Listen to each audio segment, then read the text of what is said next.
की बात करते हैं बेटा, तो सॉल्यूशन जो है it is made up of solute and solvent. हमने बात की थी बेटा कि जो सॉल्यूट है वो क्या है, सॉल्यूट वो पार्ट है जो कि क्या होता है, लेस अमाउंट में होता है, जो कम अमाउंट में होता है उसको कहते हैं सॉल्यूट। और जो सॉल्वेंट है वो क्या होता है, वो मोर अमाउंट में होता है या एक्सेस अमाउंट में होता है।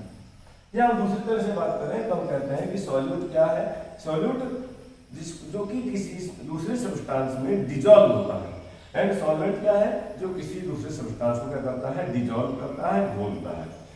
तो हम यहाँ बात करते हैं बेटा कि कैसे एक्सप्रेस करेंगे। एक्सप्रेस करने की जब बात करते हैं तो हम जो एक्सप्रेशन है तो हम सबसे पहले बात करते हैं कंसंट्रेशन की, कि कंसंट्रेशन क्या है। जो कंसंट्रेशन है is the unit of expression, means हम किस फॉर्म में एक्सप्रेस करेंगे। तो कंसंट्रेशन क्या हो जाएगा बेटा, हम इसको डिफाइन करते हैं तो amount of solute present in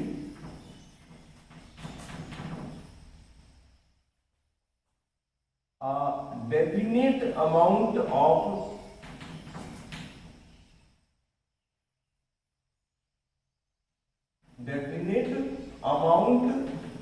of solution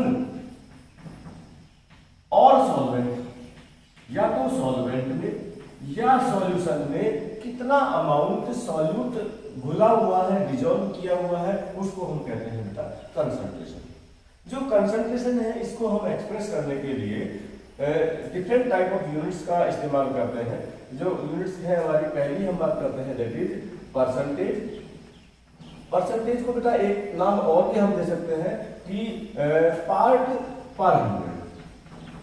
part पर 100 मतलब क्या हो गया कि यदि 100 पार्टिकल है, यदि टोटल पार्टिकल कितने हैं 100 है, तो उसमें कितने पार्टिकल क्या होंगे, हमारे सॉल्यूट के। यदि बेटा हम यहाँ सॉल्यूट को A कह देते हैं या B कह देते हैं, जो भी हम नाम दे देते हैं, यहाँ सॉल्यूट को हमने B कह दिया और सॉल्वेंट को हमने बेटा यहाँ नाम दे दिया A। जो यदि हमारा A कंपोनेंट है जो डिजॉल्व करता है उसको हमने कहा सॉल्वेंट, और B कंपोनेंट जो डिजॉल्व होता है उसको हमने नाम दे दिया B कंपोनेंट। अब हम यहाँ बेटा बात करते हैं कि जो परसेंटेज है मीन्स पार्ट पर 100 है वो क्या है। यदि हम कहें कि टोटल नंबर ऑफ पार्टिकल्स या टोटल अमाउंट ऑफ पार्टिकल्स या टोटल वॉल्यूम ऑफ पार्टिकल्स, इसका A और B का यदि कितना है 100 है, तो how much amount of the solute is there, वहां सॉल्यूट का कितना अमाउंट होगा उसको हम कहते हैं बेटा परसेंटेज। तो परसेंटेज का मतलब क्या हो गया कि 100 यदि टोटल पार्टिकल्स में 100 यदि टोटल मास है तो हमारा उसमें सॉल्यूट कितना होगा उसको कहेंगे परसेंटेज एक्सप्रेशन।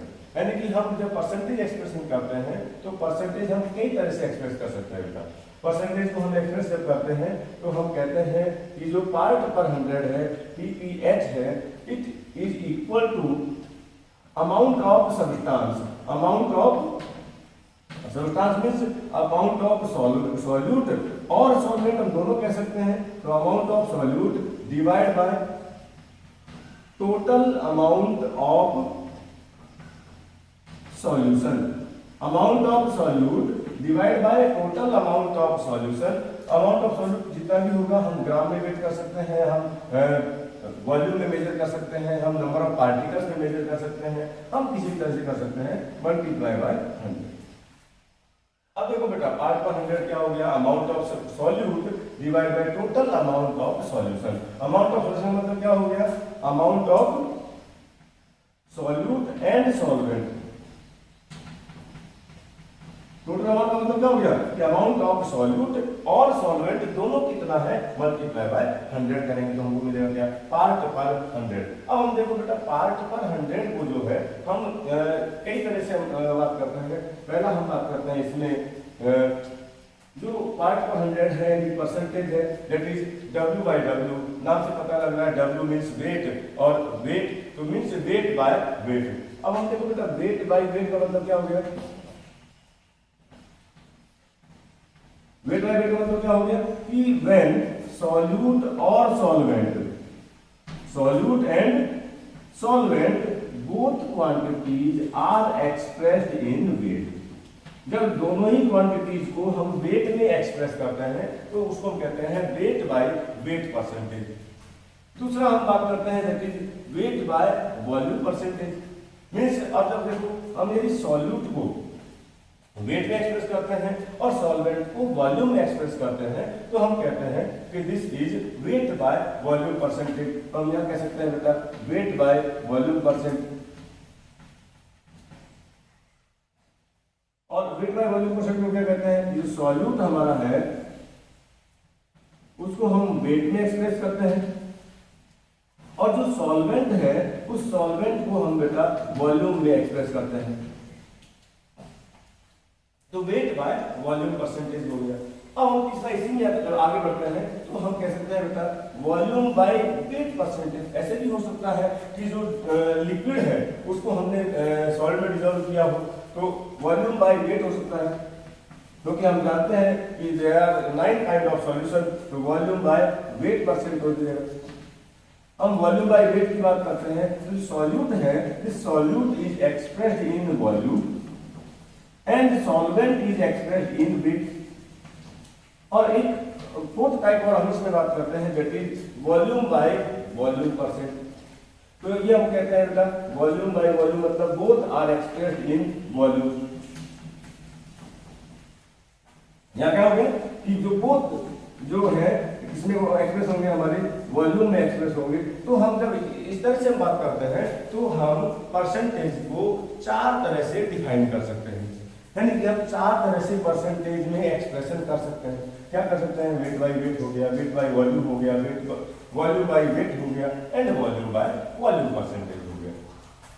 अब हमको बेटा यदि एक क्वेश्चन हमको दे दिया जाए, अब न्यूमेरिकल हमको क्या दिया गया कि कैलकुलेट दी परसेंटेज, क्या क्वेश्चन दे दिया है, calculate percentage of solution. Question हमको दिया है, न्यूमेरिकल हमको क्या दिया है, calculate the percentage of solution formed by mixing 40 gram NaOH। हमको क्या दिया है क्वेश्चन में, 40 ग्राम NaOH इन 500 ग्राम वाटर। अब देखो बेटा हमको यहाँ क्वेश्चन को सॉल्व करने के लिए हमको क्या करना पड़ेगा कि calculate the percentage of solution by mixing 40 gram NaOH in 500 gram of water. हमको क्या दिया है, ग्राम ऑफ वाटर कितना दिया है, 500 ग्राम दिया है। इट मींस हम यदि परसेंटेज निकालते हैं पार्ट पर 100 से निकालते हैं तो इट विल बी क्या हो जाएगा, अमाउंट ऑफ द सॉल्यूट कितना हो जाएगा, that is 40 gram divide by the total amount of the solution. तो टोटल अमाउंट ऑफ सॉल्यूशन कितना हो जाएगा, it will be 40 gram plus 500 ग्राम। क्या हो गया, total amount of the solution multiply by 100। So we can approach that is 40 gram divided by 540 gram multiply by 100. तो this is बेटा part पर 100। अब हम इसको डिवाइड करते हैं तो ये हो जाएगा हमारा 2/27%, यानी कि 2/27% क्या हो गया बेटा, परसेंटेज ऑफ दी सॉल्यूशन हो गया। कौन सा सॉल्यूशन की परसेंटेज हो गई, परसेंटेज ऑफ NaOH सॉल्यूशन कितना है, 2/27%। तो हमने बेटा यहाँ इसको सॉल्व किया तो क्या हो जाएगा बेटा, सॉरी इसको हम 100 करेंगे तो हमारे पास आ जाएगा 200/27%। इसको सॉल्व कर लेंगे हम तो हमको इसका एग्जैक्ट परसेंटेज जो है वो मालूम चल जाएगा। तो इस तरह से हम बात करते हैं बेटा कि जो पार्ट पर 100 है परसेंटेज जो है वो 4 तरह से एक्सप्रेस कर सकते हैं। परसेंटेज मतलब क्या हो गया कि कितना अमाउंट, कितना परसेंटेज जो है वो हमारा सॉल्यूट है, सॉल्वेंट। तो ये एक हो गया। सेकेंड हम बात करते हैं बेटा इसी में that is part per billion और पार्ट पर मिलियन। तो हम सेकंड जो बात कर रहे हैं वो हमारा है पार्ट पर मिलियन, इसको हम कहते हैं ppm। अब देखो बेटा पार्ट पर मिलियन का मतलब हो गया कि 1 मिलियन में कितना अमाउंट है, 1 मिलियन का मतलब क्या हो गया 10 टू द पावर 6 हो गया। तो 1 मिलियन किसके बराबर है 10 टू द पावर 6 के बराबर है। तो हम यहाँ क्या कहेंगे कि जो ppm है पार्ट पर मिलियन है इज इक्वल टू क्या हो जाएगा अमाउंट ऑफ सॉल्यूट हो जाएगा divide by amount of solution होगा। अमाउंट ऑफ सॉल्यूशन मतलब मींस क्या हो गया कि solute plus solvent multiply by 10 की पावर 6।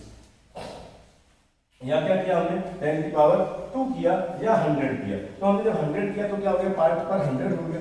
और जब हमने यहाँ क्या किया 10 की पावर 6 रखेंगे इसका मतलब क्या है कि पार्ट पर मिलियन मींस 1 मिलियन यदि सॉल्यूशन पार्टिकल्स है तो उसमें कितना हमारे क्या है सॉल्यूट पार्टिकल प्रेजेंट है उसको कहेंगे पार्ट पर मिलियन।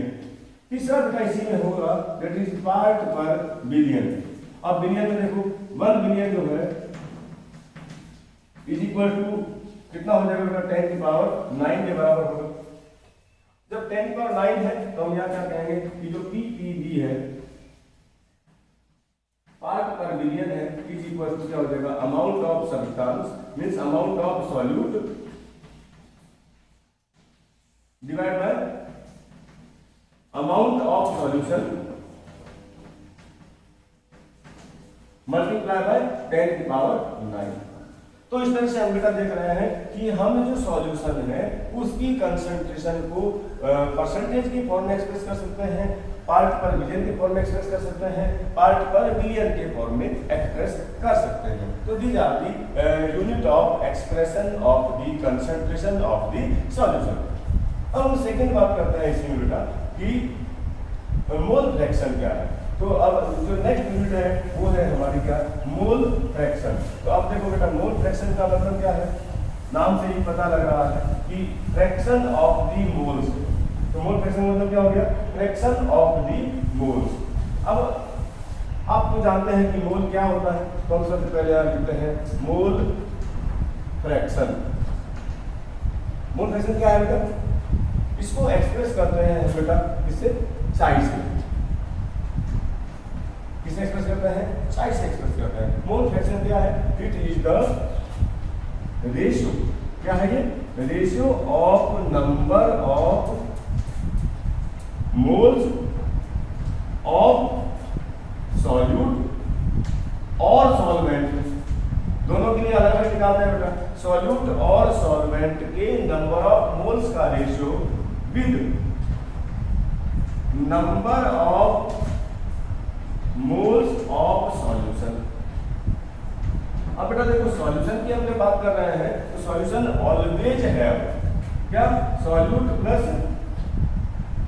सॉल्वेंट इसमें दोनों होंगे सॉल्यूट प्लस सॉल्वेंट। हमने यहाँ क्या माना हुआ है कि B is solute and A is solvent. तो हम क्या कह सकते हैं बेटा कि जो मोल फ्रैक्शन ऑफ सॉल्यूट है हम क्या कह सकते हैं मोल फ्रैक्शन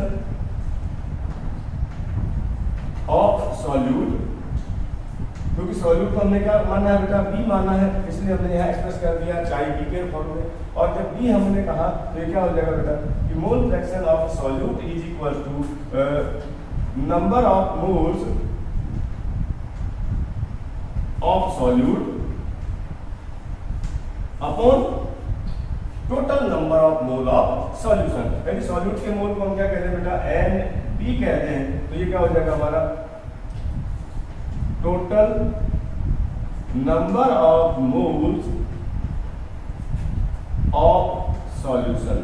अब देखो बेटा सॉल्यूशन जो है उस सॉल्यूशन में Na और Nb दोनों होगा इसलिए हमने क्या कह दिया number of moles of solution को क्या कह दिया Na प्लस Nb। इसी तरह से हम क्या कह सकते हैं बेटा कि जो मोल फ्रैक्शन ऑफ सॉल्वेंट है सॉल्वेंट कैसे निकालेंगे तो हम यहाँ मोल फ्रैक्शन ऑफ सॉल्वेंट की बात कर सकते हैं।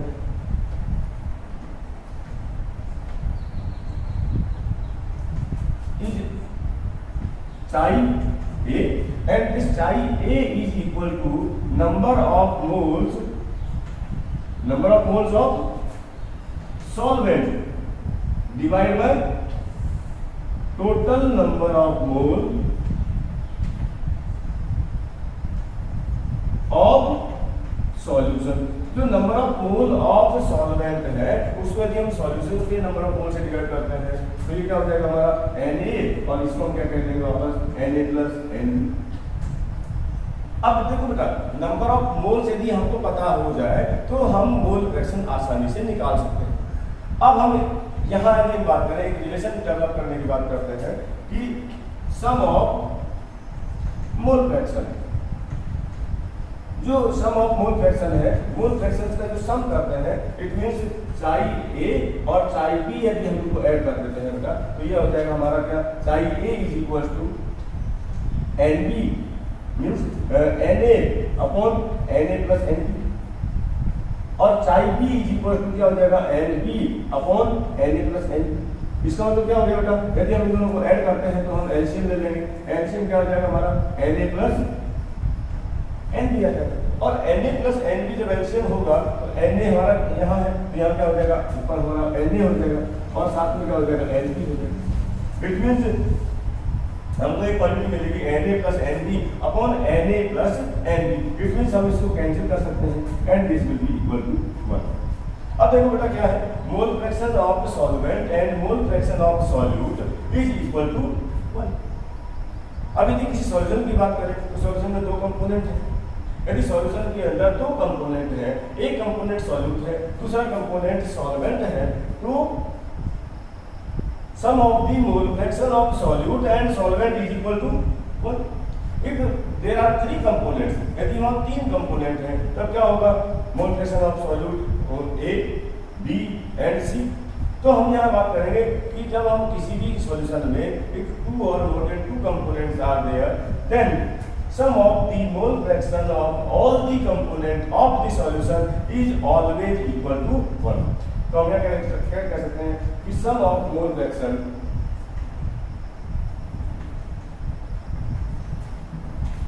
of solution is unity।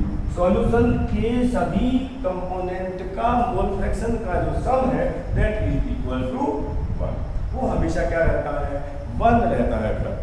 अब हम यहाँ एक बात और हम जो डिस्कस करेंगे, हम क्या करेंगे कि जो हम नंबर ऑफ मोल्स है उसकी बात कैसे करें, how can we calculate number of moles. अब देखो बेटा, नंबर ऑफ मोल्स कैसे निकालते हैं। नंबर ऑफ मोल्स कैलकुलेट करने के लिए हम एक फॉर्मूला यूज करते हैं, क्या करते हैं, that is weight of substance, weight of substance. तो कोई भी सब्सटेंस का वेट क्या है, divide by molar mass of that substance. उस सब्सटेंस की मोलर मास से डिवाइड कर देते हैं। यदि हम वेट को क्या कह देते हैं बेटा, W कह देते हैं। यदि हमने Na लिया तो हमने वेट में लिखा W, तो हमने कह दिया WA upon Na। Na is the molar mass और WA is the weight of the substance. तो Na is the number of मोल। अब हमको एक क्वेश्चन यदि यहाँ फिर से सॉल्व करने की बात करते हैं तो मैंने कहा कि बेटा यदि हमको क्वेश्चन दे दिया जाए क्या कि calculate mole fraction of NaOH solution formed bye, NaOH solution mole fraction निकालना है, कैसे बताया गया है, डिसॉल्विंग 40 ग्राम NaOH इन 40 ग्राम NaOH को डिसॉल्व किया गया है इन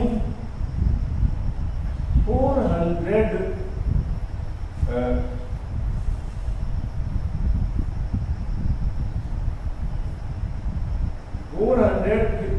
ग्राम ऑफ वाटर। अब देखो बेटा, दो कंपोनेंट हैं, एक कंपोनेंट NaOH है, दूसरा कंपोनेंट क्या है, वाटर। दोनों कंपोनेंट को मिला के हमने क्या बना दिया है, सॉल्यूशन बनाया है। वाटर क्या है, ज्यादा अमाउंट में तो सॉल्वेंट हो गया, ये क्या हो गया, सॉल्यूट। अब यदि हम मोल फ्रैक्शन ऑफ NaOH की बात करते हैं तो mole fraction of NaOH is equal to क्या हो जाएगा, number of mole of NaOH divide by the total number of mole. तो सबसे पहले हमको क्या निकालना पड़ेगा, number of mole of NaOH, यानी कि सबसे पहले हम क्या निकालेंगे यहाँ Na, इसको हम कहते हैं Nb upon Na plus N, और Nb हमको क्या पता है कि WB अपॉन एन, तो यहाँ हमारे पास हो जाएगा WB अपॉन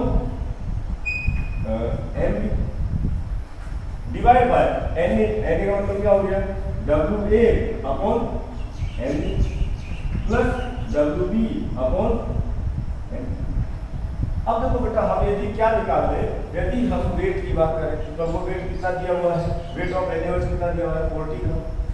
तो हमने यहाँ रखा कि एन हम यहाँ कैलकुलेट करते हैं अलग अलग, तो N B is equal to weight कितना दिया है बेटा 40 ग्राम, ये हो जाएगा हमारा 40 ग्राम डिवाइड बाय, अब देखो बेटा यहाँ क्या रखना है कि जो NaOH है उसका मोलर मास कितना है, तो molar mass of NaOH is equal to वो भी 40 ही होता है, तो इसको क्या हो जाएगा 1 मोल हो जाएगा, यानी कि जो Np है number of moles of the NaOH वो कितना है 1। इसी तरह से Na कितना हो जाएगा बेटा, Na is equal to weight कितना दिया है 450 दिया हुआ है, और मोलर मास जो वाटर का है वो कितना होता है, molar mass of water is 18 ग्राम। अब देखो बेटा इसको हम सॉल्व करते हैं तो कितना आ जाएगा,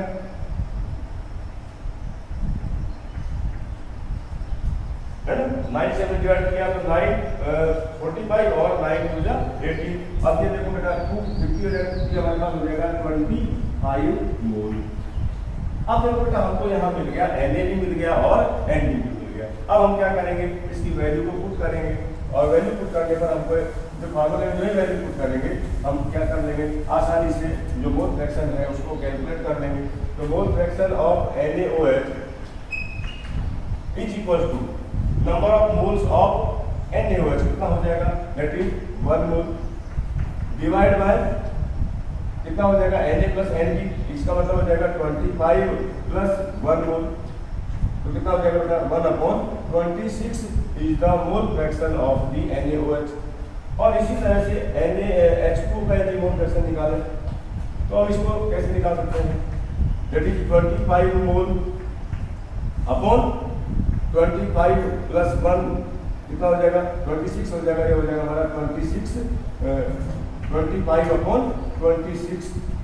तो ये बेटा क्या है कि रेशियो है, तो रेशियो का कोई यूनिट नहीं होता है। तो इस तरह से हम बात कर रहे थे कि जो मोल फ्रैक्शन है, मोल फ्रैक्शन कैसे निकालते हैं, mole fraction is the ratio of the number of the particles means of the solute और solvent with total number of the particles. अब इसमें हमने अगले बात करते हैं कि जो और यूनिट्स ऑफ कंसंट्रेशन है वो क्या क्या है। अब और यूनिट्स की जब बात करते हैं तो बेटा दो इंपॉर्टेंट यूनिट्स जो है वो हमारी है मोलारिटी एंड मोलारिटी। अब हम सबसे पहले बात करते हैं बेटा मोलारिटी। मोलारिटी क्या है और मोलारिटी क्या है, तो सबसे पहले हम बात करेंगे मोलारिटी। अब मोलारिटी क्या है, देखो मोलारिटी डिफाइन करते हैं पहले। Molarity is the number of moles, क्योंकि हम मोल्स को निकाल चुके हैं, मोल कैसे निकालते हैं हम जान रहे हैं, ये क्या हो जाएगा हमारा number of moles of solute, number of moles of solute dissolved in 1 liter of solution, 1 liter of solution। बेटा देखो सॉल्यूशन का मतलब क्या हो गया कि सॉल्यूट और सॉल्वेंट दोनों मिला है, बट जो वॉल्यूम है वो सॉल्यूट और सॉल्वेंट से एक्सेस नहीं होता है, ज्यादा नहीं होता, क्योंकि यदि सॉल्यूट हमारा कैसा है सॉलिड है, तो सॉलिड जब लिक्विड में डिसॉल्व होता है तो it occupy the space present between the water molecules. तो जो हम बात करते हैं मोलारिटी की, तो molarity is the number of moles of the solute dissolved in 1 litre of the solution. हम इसको रिप्रेजेंट करते हैं बेटा कैपिटल M से। जब कैपिटल M से रिप्रेजेंट करते हैं तो number of moles of solution है, तो हमारा जो यूनिट इसका हो जाएगा बेटा that is unit is equal to हो जाएगा हमारा मोल पर लीटर, या इसको और कह सकते हैं मोल पर लीटर, यानी कि यूनिट ऑफ दी जो मोलारिटी है इट इज मोल पर लीटर। हम इसको और डिफाइन करते हैं बेटा कैसे, तो M is equal to molarity is equal to क्या हो जाएगा number of moles of solute divide by number of moles of solute divide by, हमने किसमें निकालना है, वॉल्यूम में। तो यहाँ कहते हैं क्या बेटा, वॉल्यूम ऑफ सॉल्यूशन, किसमें हमने मेजर किया इसको, वॉल्यूम को लीटर में मेजर किया, तो हमने कह दिया volume of solution in litre. अब हमने कहा कि molarity is equal to number of mole of solute in 1 litre. Number of mole कैसे निकालते हैं, तो हम यहाँ जानते हैं कि नंबर ऑफ मोल्स क्या होता है, is equal to, number of mole क्या हो जाएगा, वेट ऑफ सॉल्यूट, हमने यहां इसको कह दिया NB है ना, और वॉल्यूम ऑफ सॉल्यूशन को हमने V कह सकते हैं, हम इसको V कह दें, तो क्या हो जाएगा, वेट ऑफ सॉल्यूट मींस इसमें हमने कहा WB divide by molar mass of solute, हमने इसको किससे डिवाइड कर दिया, मोलर मास से डिवाइड कर दिया। अब सॉल्यूट का मोलर मास है उसको हम डिफाइन कर देते हैं कैपिटल MB से, MB मींस मोलर मास हो गया, divide by volume of the solution. अब हम इसको यहाँ नीचे डिवाइड में लेके आएंगे तो ये हो जाएगा हमारा क्या, यहाँ मल्टीप्लाई है, that is volume of solution. इसमें आप बेटा देखो बेटा ये लीटर में हम लिखा है, यदि हम इसको लीटर को किसमें कन्वर्ट करते हैं, ml में कन्वर्ट करते हैं, तो क्या हो जाएगा, 1 लीटर इक्वल टू 1000 ml। तो हम इसको क्या करेंगे, वहीं ml में कन्वर्ट करेंगे, तो ये हमको क्या करेंगे, हम इसका हमारे पास जो दूसरा इसका इक्वेशन आ जाएगा, ये हो जाएगा हमारा क्या, वेट को हमने कह दिया बेटा क्या, WB upon MB, MB is the molar mass, multiply by 1000 से जो ही इसको यहाँ मल्टीप्लाई करेंगे इट विल बिकम वॉल्यूम, इसमें हो जाएगा ये इन ml। अब बेटा देखो हमारे पास एक इक्वेशन आ गया कि मोलारिटी इज इक्वल टू क्या है, weight of solute divide by molar mass of solute multiply by 1000 by volume of the solution in ml। अब आपको एक न्यूमेरिकल यहाँ से सॉल्व करवाते हैं, तो न्यूमेरिकल एक नोट करेंगे आप लोग, न्यूमेरिकल है कि calculate molarity of A solution formed by dissolving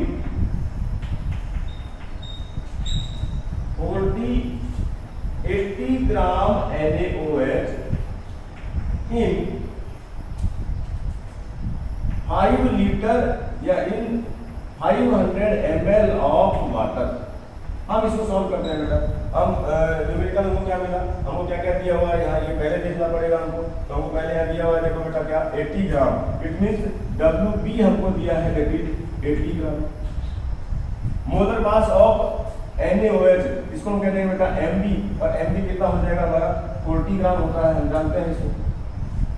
अब उसके बाद में देखो बेटा V क्या दिया है, V जो है वॉल्यूम जो है वो दिया हुआ है कितना 500 ml, 1000 हमको यहाँ से पुट कर देंगे, हमको क्या कैलकुलेट करना है बेटा, M हमको कैलकुलेट करना है, तो we are able to calculate the molarity of the solution. अब मोलारिटी कैसे कैलकुलेट करेंगे, तो हम वैल्यू पुट करेंगे, तो हम यहाँ हो जाएगा M is equal to molarity is equal to WB दिया है हमको 80 multiply by 1000 divide by MB means 40 multiply by V हमको दिया है कितना 500। हम इसको क्या करेंगे बेटा, कैलकुलेट कर लेंगे, तो ये हो जाएगा 2, ये हो जाएगा हमारा कितना, ये हो जाएगा हमारा बेटा 4। अब कंसंट्रेशन का यूनिट क्या हो जाएगा 4 मोल पर लीटर, या हम सिंपल कह सकते हैं कि 4 M। M का मतलब क्या हो गया कि मोलारिटी किसमें है, मोल पर लीटर है। तो इस तरह से हम जो कंसंट्रेशन है उसको एक्सप्रेस कर सकते हैं बेटा, किसमें, मोलारिटी में एक्सप्रेस कर सकते हैं।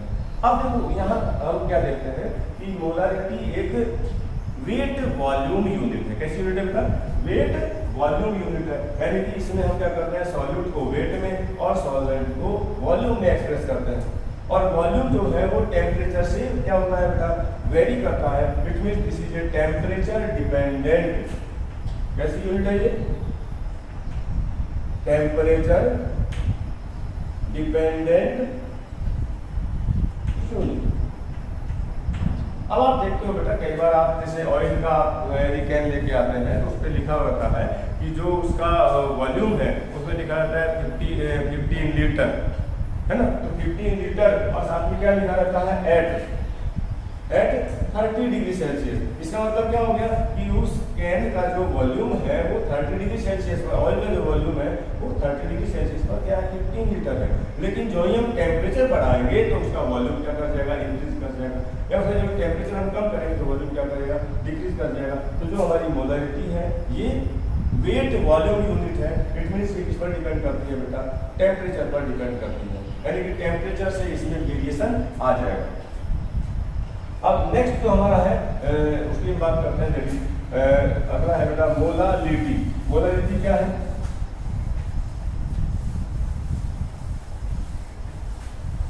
अब बेटा मोलालिटी में हम बात करते हैं कि जो एक्सप्रेशन है, एक्सप्रेशन इसका मोलालिटी में वो क्या होगा, पहले हम इसको डिनोट करते हैं स्मॉल m से। तो मोलालिटी का मतलब क्या हो जाएगा, number of moles of solute dissolved इन, अब 1 लीटर की जगह भैया क्या आ जाएगा बेटा, 1 किलोग्राम ऑफ सॉल्वेंट। क्या हो जाएगा बेटा, 1 किलोग्राम ऑफ सॉल्वेंट, यानी कि 1 किलोग्राम सॉल्वेंट में कितना सॉल्यूट डिसॉल्व किया गया है उसको हम क्या कहेंगे बेटा, मोलालिटी कहेंगे। अब देखो आप कह सकते हैं यहाँ कि सर आपने तो यहाँ सॉल्वेंट यूज कर लिया है, जबकि मोलालिटी में तो हमने सॉल्यूशन यूज किया था।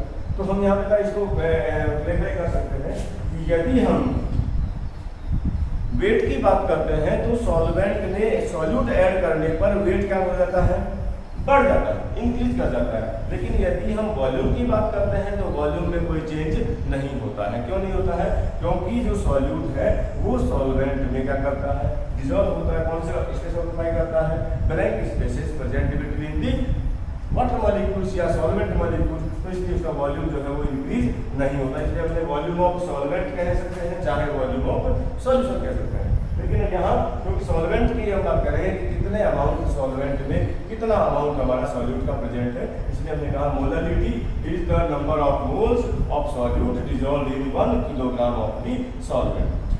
अब इसको हम लिखते हैं तो m इज इक्वल टू क्या हो जाएगा, number of moles of solute, number of mole of solute क्या हो जाएगा आपका बेटा, NB means number of mole of solute divide bye NB को हम किसी डिवाइड करेंगे वॉल्यूम ऑफ द सॉल्यूशन लिखा था वहां, अभी हम क्या लिखेंगे यहाँ, वेट ऑफ द सॉल्वेंट। और वेट ऑफ सॉल्वेंट किसमें लिखेंगे बेटा, ये किलोग्राम में। अब हम आगे इसको और सॉल्व करते हैं तो MB जो नंबर ऑफ मोल्स है वो क्या हो जाएगा, WB upon MB means weight of solute upon molar mass of solute. तो उसके बाद में हम बात करेंगे बेटा यहाँ 1 upon weight of the solvent, हमने इसको कह दिया क्या, वेट ऑफ दी सॉल्वेंट को हमने WA से रिप्रेजेंट कर दिया। तो वेट ऑफ दी सॉल्वेंट इसमें हम रिप्रेजेंट कर रहे हैं बेटा, ये हम किलोग्राम में रिप्रेजेंट कर रहे हैं। तो यदि हम किलोग्राम को ग्राम में कन्वर्ट करेंगे तो फिर क्या करेंगे, इसको 1000 से फिर मल्टीप्लाई करेंगे, ये हमारा हो जाएगा बेटा MB WB upon MB multiply by 1000 upon WA किसमें हो गया बेटा, ग्राम में हो गया। तो ये हमारा हो गया मोलालिटी। अब देखो बेटा इसका यूनिट क्या होगा, यूनिट क्या हो जाएगा, इसका यूनिट हो जाएगा आपका मोल पर केजी, मोल पर केजी। अब हमको एक क्वेश्चन इसमें दे दिया जाए कि calculate the molality of the solution formed by dissolving, वैसे क्वेश्चन हम रिपीट करते हैं। तो मोलालिटी हमको कैलकुलेट करना है, molality we have to calculate, है ना, dissolving means 40 gram NaOH in 400 gram water. NaOH कितना है बेटा, 40 ग्राम है, कितने ग्राम में मिलाना है, 400 ग्राम वाटर में मिलाना है। तो हमको यहाँ दिया है क्या, WB दिया हुआ है बेटा 40 ग्राम, MB जो है NaOH का कितना होता है बेटा, वो 40 ग्राम ही होता है। उसके बाद में हमको यहाँ पे क्या दिया है, WA दिया हुआ है, वो कितना दिया है 400 ग्राम दिया हुआ है। We have to calculate molality, तो मोलैलिटी कैलकुलेट कर देंगे बेटा, तो M इज इक्वल टू क्या हो जाएगा WB अपॉन NB, तो WB अपॉन NB क्या हो जाएगा 40 अपॉन 40, दोनों क्या है ग्राम है। उसके बाद में बेटा हम लिखेंगे क्या मल्टीप्लाई बाय 1 अपॉन, तो 1 की जगह हमारे क्या हो जाएगा 1000 अगर तो ग्राम में दिया होगा, तो 1000 अपॉन 400, ये क्या है ग्राम है, तो ये हमारा हो जाएगा मोलैलिटी जो है इज इक्वल टू ये 40 से 40 कैंसिल हो जाएगा, और बेटा देखो ये 1 2 ये हो जाएगा बेटा 10 बाय 4, यानी कि M is equal to 10 upon 4, यानी कि 2.5 मोल पर केजी, मोल पर केजी, तो दिस इज द मोलैलिटी। तो बेटा हमने देखा देखो सभी जो यूनिट ऑफ कंसंट्रेशन मेजरमेंट है उसमें हमने बात की कौन कौन सी यूनिट्स की, हमने बात की पार्ट पर 100 की बात की, जो हम एक्सप्रेस करते हैं अलग अलग तरीके से, means weight by wait, weight by volume, volume by volume, and उसके बाद हमने बात की बेटा पार्ट पर मिलियन की, मीन्स 10 टू द पावर 9 में 6 में, और उसके बाद हमने बात की बेटा पार्ट पर बिलियन की, it means 10 to the power 9 1 billion में। उसके बाद हमने बात की बेटा मोल फ्रैक्शन की, मोल फ्रैक्शन में मतलब क्या हो गया fraction of the mole, means ratio of the number of moles of the solute और सॉल्वेंट। अब उसके बाद हमने बात की मोलैलिटी एंड मोलैलिटी। तो इस तरह की जो यूनिट्स हैं, इन यूनिट्स को हम यूज करते हैं to express the concentration of the solution. अब देखो बेटा जब हम सॉल्यूशंस की ही बात करते हैं तो हमको एक टर्म और यूज करनी पड़ेगी कि जब हम दो सॉल्यूशंस की बात करते हैं तो वहाँ सॉल्यूशंस का जो मल्टीप्लिकेशन है, यदि हम किसी एक सॉल्यूशन की बात करें तो सॉल्यूशन में जो multiplication of molality and valency, means multiplication molality and volume, तो M1 V1 is equal to M2 V2 होता है। अब देखो बेटा ये कैसे है, यदि हम किसी सॉल्यूशन के एक वॉल्यूम को ले लेते हैं, मान लीजिए हमने 500 ml सॉल्यूशन ले लिया, उसकी कोई मोलैलिटी M1 है। अब जो ही उस 500 ml सॉल्यूशन को हम डाइल्यूट करते हैं, इट मींस जब हम वॉल्यूम इंक्रीज करते हैं तो डाइल्यूशन में क्या हो जाएगा मोलैलिटी डिक्रीज करती जाती है। यदि हमने मोलैलिटी को डिक्रीज किया तो इसका मतलब क्या हो गया कि multiplication of molality and valency of A solution remains constant. Molality और वॉल्यूम की जो मल्टीप्लिकेशन है वो क्या रहेगा हमेशा कांस्टेंट रहता है बेटा। तो हम इसको बहुत सारे कैलकुलेशंस के लिए यूज करते हैं, हम टाइट्रेशंस में यूज कर सकते हैं, हम इस यूनिट को, इस कैलकुलेशन को यूज करते हैं to prepare a definite solution of a definite concentration. हम एक पर्टिकुलर कंसंट्रेशन का सॉल्यूशन बनाने के लिए भी इस क्वांटिटी को क्या करते हैं बेटा यूज करते हैं। और बेटा जब केमिकल रिएक्शन होती है, जब केमिकल रिएक्शन होती है तो कोई भी जो मॉलिक्यूल है वो रिएक्ट करता है।